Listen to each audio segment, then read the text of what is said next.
Certes, partout dans les messages, qui va audio belé, baza koloba, ba émission ming, ba koloba qui non, sera dans zemi, sera dans zemi. Comment biso ba komole to linga na raté, to comme même na pouvoir ya ko kanisela muntu makambo.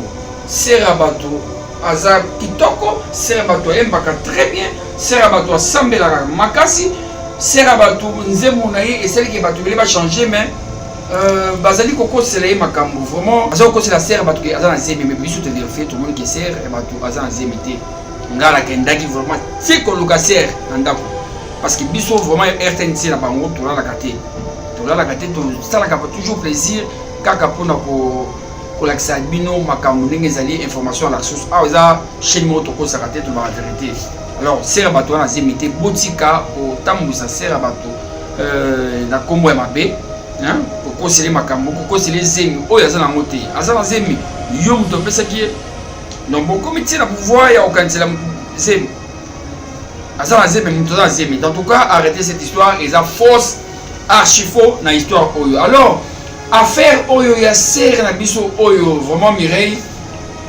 ya monde eza actualité ya lelo en tout cas 2020 oyo et mapé en tout cas bato akomi kozela ba vidéo ya mitakala ba photo ya mitakala net bato akozela examen d'état chaque jour ba vidéo eza kobima donc de l'autre côté frère Patrice a son téléphone mosusu carte mémoire na etondi téléphone etondi bato ba inconi ba tindeli ba vidéo bela mitakala po ya senga kiango oza na vidéo avant bibi ba tindeli donc à recevoir ba vidéo ebele en désordre pour sauver honneur ya homme de Dieu passer à Moïse Mbi Wazali Moutiasoro parce que jusque là tous la vidéo à Mutakala to monate tous la photo to monate preuve ezo akize passer ezate ya mwana na sengi na famille ya Eliane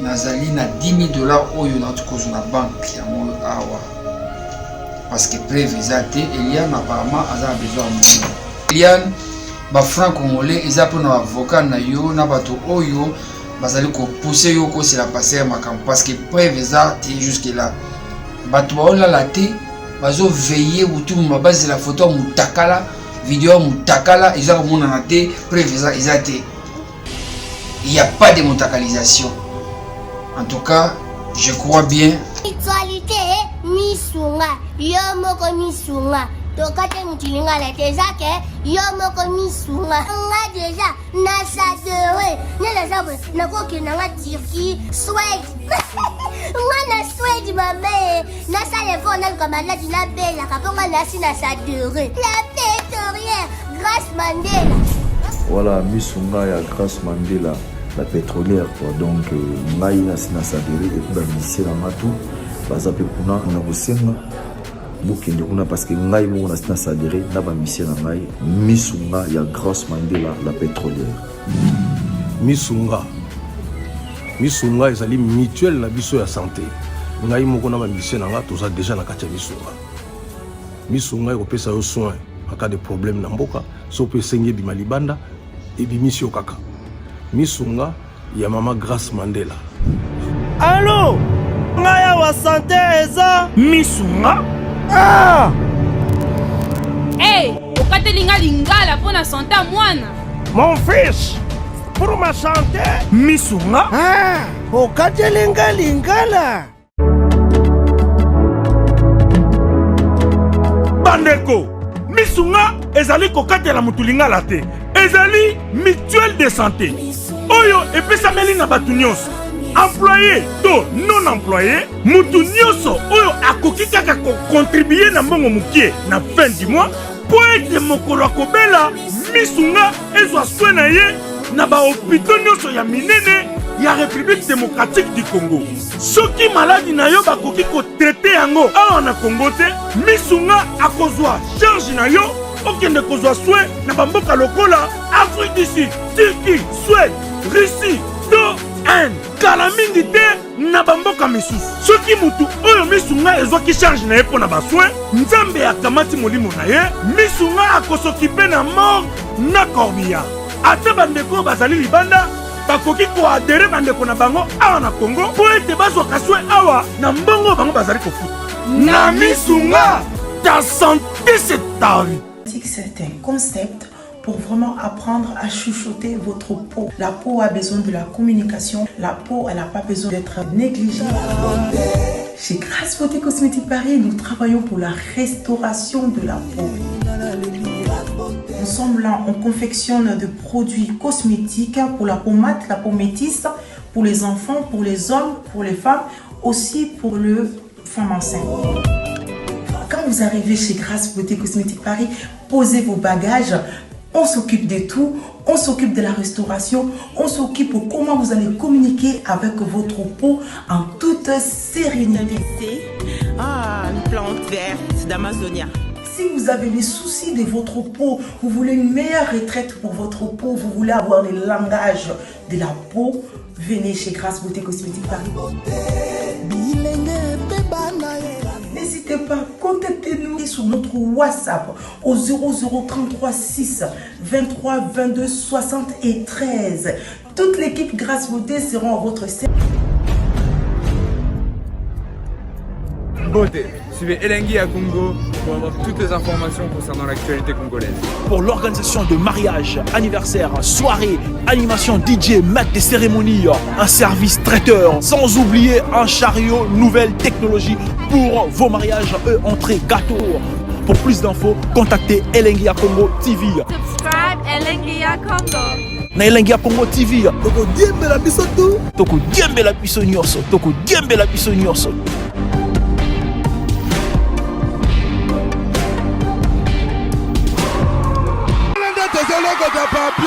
Elengi à Congo. Glody Diasiga. La mignonne. Hey. La mignonne. Tracy Mbelenga bro. Tracy Mbelenga bro. Kata. Les amis, regardez bien cet endroit. C'est le salon LTC, le meilleur de Bandal. À Bandol, c'est Paris. Il est situé sur l'avenue Kassavoubou, juste à l'entrée du bloc commercial. Oui les amis, au salon LTC, la main qui façonne les têtes des gens est une main experte. On s'y fait coiffer à tous les styles, l'afro comme l'européen.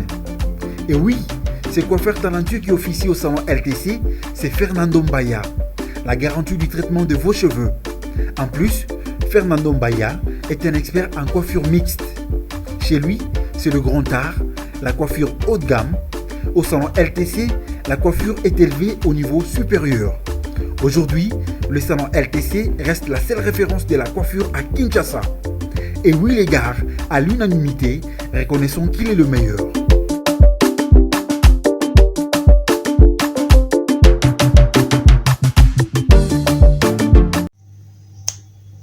Bon, bonjour Banapoto, bonjour Banakin. Affaire mutakalisation, mutakala. En tout cas, Sam Kazadi, Moulouba, Asambelaka, pour sauver honneur et homme de Dieu, passer à Moïsembi, Ouazali, Moutia Solo. Parce que jusque-là, tu as la vidéo, mutakala, tu as monate. Tu as la photo, tu as monate. Preuve, ezo akize passer ezate. Yamwana na sengi na famille à Eliane. Nazali na $10,000 oyo na tukozo na banque yango awa. Parce que preuve ezate, Eliane apparemment a besoin de mbongo. Oyo na internet toko sakate. Donc na oti kozwa $10,000 yango na banque. Na compte na ngai mbongo na ngai pasi. Eliane Luka benga numéro nanga. Donc le lot toi le 24. Toi le 24 vraiment janvier. Donc bon yango yo. To bolingi bio tembe to compter 1 2 3 4 5 6 7 8 9 10 11 12 13 14 15 16 17 18 19 20 21 22 23 24 25 26 27, 28, 29, 30, 31, 32, 33, 34, 35, 36, 37, 38, 39, 40, 41, 42, 43, 44, 45, 46, 47, 48, 49, 50, $5,000. Nasi bien kaka 5,000 yango et à majité 51, 52, 53, 54, 55, 56, 57, 58, 59, 66 000 $, 61, 62, 63, 64, 65, 66, 67, 68, 69, 77 000 $, 71, 72, 73, 74, 75, 76, 77, 78, 79, 88 000 $, 81, 82, 83, 84, 85, 86, 87, 88, 89, 99 000 $, 9 000 $, 91, 92, 9 200. Donc, na Oyo, il s'aligne à peu près 800 $. Oyo, 800 $. Alors, pour na juge na yo, oyo bazali ko côté la yo na bozoba, pour bazali ko intoxiquer yo, salaboye, na zuli bango 6 millions de francs congolais yango yo. Donc 1000 $, 10 000 $, isa pour na yo, Eliane. Donc na zuli ba juge na yo, hein, parce que oyo isa 10 000 francs congolais, 10 000 francs. So compter boyer et ça les 100 billets, donc 1 million de francs congolais. Donc 1 million, 2 millions, 3 millions, 4 millions, 5 millions, 6 millions. Donc oyo et outil na poche ya pasteur Moïse Mbi était et outil na poche na ngamoko. Donc Eliane ba franc congolais ils appellent nos avocats na yo na bato oyo bazali ko pousser yo ko c'est la passer makam parce que preuve ça t'es jusque là bato ba ola la té bazo veiller ou tout ma base la photo mutakala vidéo mutakala ils ont mon na té preuve ça ils a été il y a pas de mutakalisation. En tout cas je crois bien mbongo yango yo na ju na compte numéro ya wana benga okozwa adresse mbelenga glodi ya suka la mignonne elingi ya Congo isala musala mbongo tozwaka tobombaka na banque siko pona pasteur nanga ona linga makasi yango na bimisi mbongo nyonso yo pona Eliane.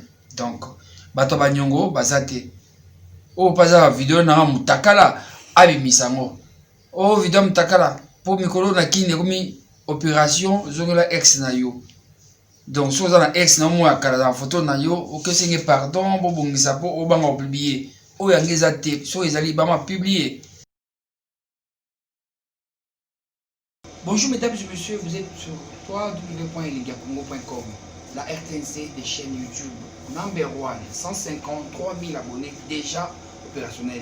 Vous me suivez de la France, de Londres, de Paris, partout. Sans cas de votre humble serviteur, un chroniqueur au milieu du village pour vous faire plaisir. Affaire mutakalisation, mutakala et ça pour continuer. Kishasa, Congolais, Tolinganakate. Certes, il y a Zanazemi, certes, il y a Zanazemi, Zemanani, il n'y a pas Zemmoisbier, certes, il y a Zanazemi, certes, ça c'est du partout, Bazoloba, Bazoloba, Congolais, Mouté, Mamapé. Bape si sert à bato zemi biso elenga Congo pour enquête to kidai ko tala réellement to monique zemi ezate affaire Facebook.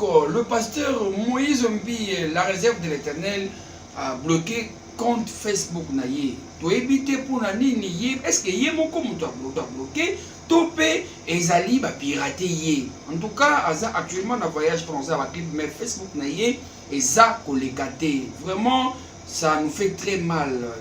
En tout cas, ser nabiso mususu ya betel vidéo ya mutakala et bimi vidéo vraiment aza ser oyo bomona na photo ndenge tresi belenga za kolakisa biso aza kopesa dime pa ya pasteur Moïse Mbiye bomoni ye devant cher aza ko témoigner bomoni afukami aza ko sambela bomoni ye afani aza ko sambela makasi mais lelo na ba 17h55 le 25 janvier vidéo ya mutakala na yebi mi pe vidéo na ba photo ebele ebimi ya si on a biso wana nani a publié Et parmi les photos, on a une vidéo, mon ezali garçon moko asimbié. Tant on telle photo on a bien. To boni que non, ezali pasteur te, ezali copain naé. Est-ce que c'est la sœur ndé a publié photo on a ba vidéo pour na buzz, ton copain naé muto a publié. Est-ce que pourquoi copain naé a vous en intérêt à publier photo à copine naé? Tout ya moi si naé pour que non makambo internet za boinda. En tout cas, merci mingi bolo tanga de partout. Sam Kazadi, vous avez flash et annonce en quelques minutes, nous avons débordé, nous avons décortiqué affaire, nous avons débordé puis moi les colos pour affaire aux très graves. En tout cas, merci à la grande dame vraiment maman sociale, madame Stéphanie Lacayotte, la femme vraiment la plus précieuse. Elle assure vraiment Fondation Kabika Kayotte Azana Kakapona ko Sunga ba orphelin ba homme de Béar azako somba ba hectare partout na Goma na Kisangani na Beni pe na Mujimai azako tonga pona ko encadrer ba orphelin homme de Béar ba koko biso totika to sondela mais ya zo ka ba onyo en charge FKK, je suis FKK donc Fondation Kabika Kayotte. Merci à Sylvain BH, merci à celui qu'on appelle Nancy Milala sec. Merci aussi à la grande dame, Madame Sandra, en tout cas, Fondation Sandra, Fondation chrétienne Oyo, en bonne marche pour aider les orphelins, surtout ma maman. Chaque mois, ma maman va gendaka vraiment, qu'on soit bâton, fonds de commerce, et pas il y a maman Sandra pour nous ça là tous. En tout cas, merci na maman Sandra Oyo, Azana Kati à Paris, vraiment à qui consomba. Babiloko pour la homme de Béar, pour la maman puta, babilamba pour la pesa bango cadeau. En tout cas, merci Mingi. Ah, tout ça en direct. La profité n'a pas appelé les Belé, vous avez coupé Nganga, n'a pas déplacé. Moi, une minute. N'a eu moi pas fait Nanga, Oyo, ça va qui va appeler Hermo Kota. Ah, vraiment, dit dans le Kaka. Ma solo nyonso, na Katina nous. Merci na Patrick Ikani, le millionnaire en héros. Merci. Aridi Ilumbe, l'homme le plus fort de la RDC actuellement. Merci vraiment Aridi Ilumbe pour notre soutien. Merci à mon caporal Losako. Merci à l'honorable le plus sage, l'honorable le plus doux, honorable moi Miradjabou en direct de Bukavu, à Okekisangani, à Okede partout, à Sako Tala Batou, ma famille.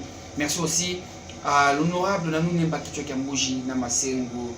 Hein, vraiment, Brenda Kayebe, moi c'est à Pembe. Alors, pour nous faire, il y a Pasteur Moïse Bié. Nous avons un compte à Facebook. Facebook n'est depuis ton lelo et ça qu'on les caté. Alors, tout ça comme tout, est-ce que Pasteur a bloqué Facebook pour nous pas dérangement? Et les Kébélé, tout le message, les Kébélé, le roi a concentré dans le clip. Et c'est quand moi, Maëlle, moi ça j'ai pour à travailler bien, il y a un bloqué compte Facebook pour nous. Parce que les lots, il faut y avoir. Batumingi bazana Instagram te, bazana Twitter te, bazana na ba réseaux sociaux mususu te, mingi ata otanga te, Facebook oye ba kotanga message, okidisa, comment on a quand même information. Alors, le pasteur azalaka vraiment informé ba fan na ye yo balandaka ye à part ba membre église, ba fan bazala monde entier, bazala vraiment branché connecté la page na ya Facebook pour envoyer ba qu'est-ce qui se passe même du coup les lots to moni page bloqué, Facebook bloqué, on ne sait pas pourquoi. En tout cas, le pasteur Moïse B, n'a mis qu'il bengaye 3 fois, ayamba quitté Hermo na bengaye potoye ba pourquoi est-ce que yemutu a bloqué compte Facebook na yeto ba koti na kati ba pirater. Ba pirata kanga ba piratanga plus de 3 fois compte Facebook na. Est-ce que le pasteur a été piraté? Tout yemoko a bloqué en haut par rapport ya ba bêtise makamobele oyo et ça pour actuellement awa na kombo na ye pour nuire Moussa dans Zambie. En tout cas là na kombe orbenga ye lisusu ndenge bomoni na photo wana parce que ça pasteur oyo na fréquentaka très souvent ndenge boza komona na photo autre si à télévision. Donc les acquis conférence moko ya madame Maria Piron, la femme légitime de monsieur le patron, le docteur Eric Mandala, pour Abenisaki Blaise Matoudi, PC journaliste à ça qui intervient dans Blaise Matoudi, il y a Sam Kazadi, dans le Congo, puis bon, mon interview, il y a pasteur Moïse Bié, vraiment tout sur les cas manqué.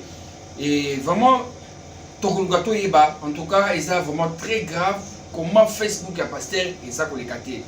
Alors, certes, partout dans les messages, qui va audio belé, baza koloba, ba émission ming, ba koloba qui non, sert na zemi, sert na zemi. Comment biso ba congolais to lingana raté, to comme même na pouvoir ya ko kanisela muntu makambo. Sert bato, aza kitoko, sert bato embaka très bien, sert bato sambela makasi, sert bato nzemu na ye et celle qui bato belé va changer mais bazali koko selé makambo vraiment question lumière pour na liboko. Vraiment, ils ont rendu bongo. Parce que c'est la serre, parce que Azan a zémi, mais biso te dire fait, tout le monde qui sert, et bah tout Azan a zémité. Ngala Kendaki vraiment, c'est qu'on le sert, nandako. Parce que biso vraiment RTNC n'a pas en gros, tout là la gâté. Tout là la gâté, ça la capte toujours plaisir. Kaka pour na ko l'accès bino, ma camoufle, les alliés, information à la source. Ah, ça, chez nous, tout ça gâté, tout la vérité. Alors, serre bateau a zémité, botika, au tamou, ça sert à bateau. Na Kombo Mabe. Hein, pourquoi c'est les macambos, pourquoi c'est les zemi, oh y'a ça dans côté, à ça dans zemi, yo m'to pesa qui est, donc bon comité na pouvoir y'a aucun c'est la zemi, à ça dans zemi, m'to dans zemi, en tout cas arrêtez cette histoire, ils a fausse, archi faux na histoire oyo. Alors affaire oyo y'a serre na biso oyo, vraiment Mireille, y'a monde ils a actualité y'a les lois, en tout cas 2020 oyo et ma paix, en tout cas.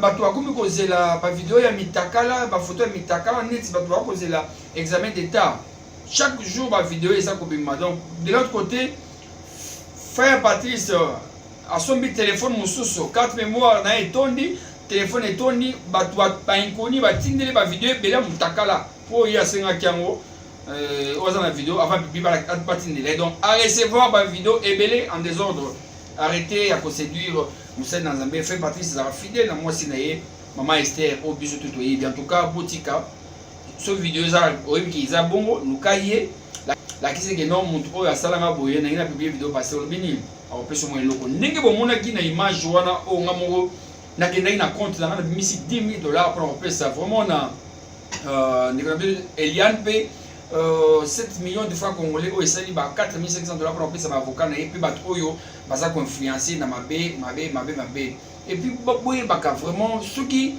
lelo awa preuve exacte na makambu ya pasteur Moïse Mbi en tout cas ekuluka ba dédommager mbongo ebele. Est-ce que boko ko charge ona jusque là depuis il y a na lobaki makambu vidéo to moni vidéo ata mokote to moni photo ata mokote la vision vraiment aider à au libre au plutôt vibraire pour na appel awa bato ça ko be de partout pour comprendre où ils a en direct. Donc photo il y a pasteur Moïse au monate to moni kaka photo ya garçon mo we mutu munene alali makolo minene ils a pasteur té. Donc moi je ne pense jamais que photo les ala qui tout le monde qui pour en développement Peniel ala qui c'est la photo tout le monde va preuve tout le monde va qui pour na Michel Bakenda to vanda qui tout le monde va preuve tout le monde dinga ça ko solo na vidéo na moi sina hier qualisson tout ça tout le monde yango mais il y a pasteur Moïse Mbi exacté. Donc il y a pas photo pour ça que mon on a ezali pasteur té lui se doit passer très bien to bi forme mutu na ye to bi tentir na ye to bi même na simane to bi que non oyo pasteur mais ma vidéo na et ça pasteur té. Alors Eliane vraiment je me dis aujourd'hui ceux qui a pas preuve il y a pas photo na pas vidéo allez déjà à balancer yango. Alors arrêtez il y a ko salir mon sel dans Zambé vraiment c'est pas très gentil. Alors pour na c'est na biso bomuni vraiment au mona qui a coupé ça don azali ko sala makambo belé na église à pasteur vidéo milelo et ça ko tambola partout ba tout bazu yango et ça ils a ko sala passe. Est-ce que copain na yé au bazala kana yé parce que parmi ma photo à part photo vidéo ya o a publié wana et ça na photo mususu au mobile mo akangié a pesi bise embrasser vraiment. On s'est dit est-ce que mobile n'est pas bien moto et zali moko ser atali kaka peigner la loi azulu bama vraiment koto Eliane azakoloma penga isam kazadi na la quitté na ke vraiment na ba recherche grâce à Tessim Beling à peine linga Congo toke ko découvrir que Eliane vraiment en 2015 a sala clip na Koffi Olomide clip en bon monde titre na ba tumi ba tuninga ba commentaire ezali bling bling azana clip asa ko bina na Koffi Olomide tozana 2020 donc 2015 ça nous fait 5 ans na sima 5 ans na sima surtout ça li ndenge alobi aza na 20 ans moins 5 ans et ça la 15 ans. Est-ce que na 15 ans na clip ne bomoni ye wana aza na 15 ans pour na 15 ans déjà amonaki Koffi Olomide. Vous savez Koffi Olomide bato babangaka ye sungi ya mbeli babetaka likofite. Mais déjà à 15 ans amonaki Koffi Olomide. Est-ce que Koffi Olomide andimaka kosala clip na ba mineur bato à 15 ans c'est kazaki ni minorité parce que déjà na âge wana temps ozobaki non 15 ans et c'est que déjà avant pour déjà Koffi Olomide azalaki na yo déjà na lobi te ke Koffi Olomide asalaki makambo ozwi courage okipa Koffi Olomide so oza mineur obanga Koffi Olomide baloba Koffi azala ndoki baloba Koffi azala tati wata mais yo déjà 5 ans passé obanga te ozala na clip wana en tout cas pour comprendre que non affaire aux très louche parce que moi je pouvais bien défendre notre sœur si elle avait des preuves pour dans la tinate na côté la pasteur Moïse Mbiye na tinate pour afutinga te pour le belaye mais tout ça pour le bas makambo eza normal banalise eza normal olea tous a basé les longs eza bon te en tout cas tout mes camons pour réfléchir tous a raté kaka balobi boye ça veut dire parce que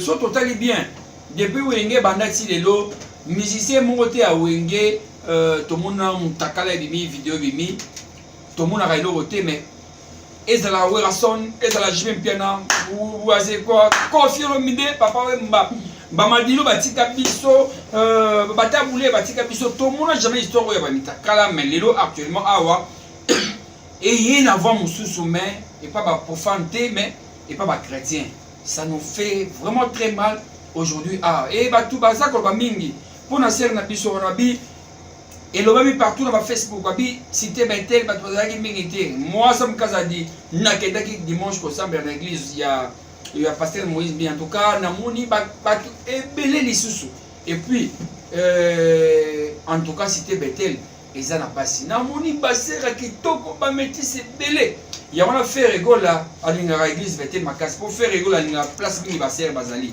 tellement de chanteur ayemba kitoko alingaka kuna mo baser et ça la rappelle bien en tout cas batu baek ebele et puis ba campagne batu baza ko sala pour stabiliser pasteur Moïse Mbiye ko ba sous succès batu l'église ba commission ebele en tout cas n'a ko comprendre Tracy Mbelenga gloire de suka la million affaire ya pasteur Moïse Mbiye ezali biye plutôt ezali te kaka Elianto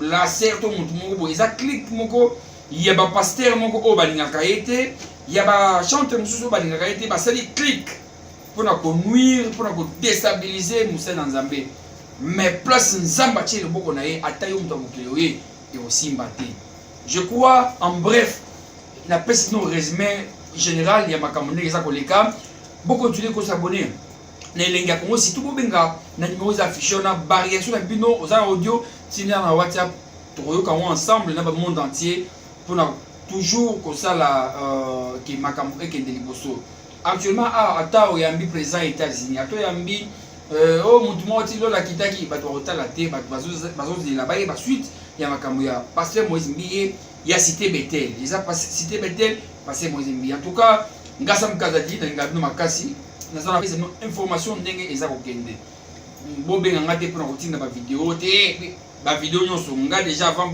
ba yeba nga na mona ngo déjà en tout cas merci na nyonso bolanda Sam Kazadi elinga Congo merci na Christian ou avec ma caméra ou ils a urgence donc elinga Congo ton invité sa fusée merci au patron Bogos Abed Achour le patron à vie il est né pour plaire il vit avec les gens il mange avec les gens il partage son argent à n'importe qui Oyalingi pas à Ponaka, je donne à celui-ci, il donne à tout le monde, il est pour tout le monde. En tout cas, merci aussi au docteur Eric Mandala, le docteur des ignorants, vraiment. Merci à Madame Maria Piron, Fondation Maria Piron, Dado Pedro, Arnaud Mandala, merci à Yawili Mandala qui est à Kinshasa, merci au patron Papi Lorenzo à Dubaï, merci au patron Ali, doyen Faki Kazadi, vraiment, au Yazan Kinshasa, Tarek Abadi Tiboza, merci. Au docteur Mamon, nous autres on a mis là, et ça l'a raté. Nous avons posé docteur Mamon, le Congo, à Zong Saramamou, tout à zéro. Des Getchimanga à Londres, Bobet Kimwanga, Élysée Madiam, à Bruxelles, P. celle qu'on appelle Gina Okito à Paris, Élysée Madiam, en tout cas dans Bruxelles, merci à toi. Merci na Ouseno, mon frère, Ouseno millionnaire, Kelenjo, Oliverto, Café Musique, merci au boss Kiki, Océan, où on se retrouve tous les mardis, City Live avec José Kalamba et Sam Kazad. En tout cas, merci aussi au patron Moïse Samnani, Fiesta, Metro Bar, Nex, Coco Jumbo, soirée Mozindo tous les mardis, patron Yassolo, Ali Karim, Sali, Ali Missamou, toute l'équipe de Fiesta, merci à vous, sans oublier le boss Nico Olympique Boxer. Vraiment, ceux qui ont dit que volume, le baraté parce que dans le camp direct, vraiment merci. Bobengate, hein, dans le camp direct, vraiment beaucoup mini message parce que tant que on va il faut qu'on le baca. Merci aussi à l'homme fort, très fort, Ridi Lumbe. Il était riche, il est riche, il sera toujours riche. L'homme le plus fort de la RDC. En tout cas, merci beaucoup pour le soutien total. Mon caporal, Losako Yano, 1000 euros Yano, 1000 euros, merci à toi. Merci à Christian Chadir, en tout cas, Junior Champs-Élysées à Paris. Merci na Moutambongo, en tout cas, assurera bien, Alia Kanabatu. Mbonaye, après ça, Kabatunyoso. Mbonaye, Alia Kabatubalia. Merci à Madame Asna, le palais, Kelly, Côte d'Or, le patron Moussa, le patron Avi, patron sans faillite, le palais, meilleur restaurant à Kinshasa, Sam Kazadi, restez branchés. Bah nouvelle nous sur Bozon, Awa, Nelinga Congo. En tout cas, je crois message dans l'équipe, Boza la branché. En tout cas, Naza Ponapino, merci et à la prochaine. C'est un concept pour vraiment apprendre à chuchoter votre peau. La peau a besoin de la communication. La peau, elle n'a pas besoin d'être négligée. Chez Grasse Beauté Cosmétique Paris, nous travaillons pour la restauration de la peau. Ensemble, là, on confectionne des produits cosmétiques pour la peau mate, la peau métisse, pour les enfants, pour les hommes, pour les femmes, aussi pour les femmes enceintes. Quand vous arrivez chez Grasse Beauté Cosmétique Paris, posez vos bagages. On s'occupe de tout. On s'occupe de la restauration. On s'occupe de comment vous allez communiquer avec votre peau en toute sérénité. Ah, une plante verte d'Amazonia. Si vous avez les soucis de votre peau, vous voulez une meilleure retraite pour votre peau, vous voulez avoir le langage de la peau, venez chez Grasse Beauté Cosmétique Paris. N'hésitez pas, contactez-nous sur notre WhatsApp au 0033 6 23 22 73. Toute l'équipe Grasse Beauté sera à votre service. Beauté, suivez Elengi à Congo pour avoir toutes les informations concernant l'actualité congolaise. Pour l'organisation de mariage, anniversaire, soirée, animation DJ, maître des cérémonies, un service traiteur, sans oublier un chariot nouvelle technologie pour vos mariages, entrée, gâteau. Pour plus d'infos, contactez Elengi à Congo TV. Subscribe Elengi à Congo. Na Elengi à Congo TV. Toko diembe la biso tout. Toko diembe la biso nyonso. Toko diembe la biso nyonso.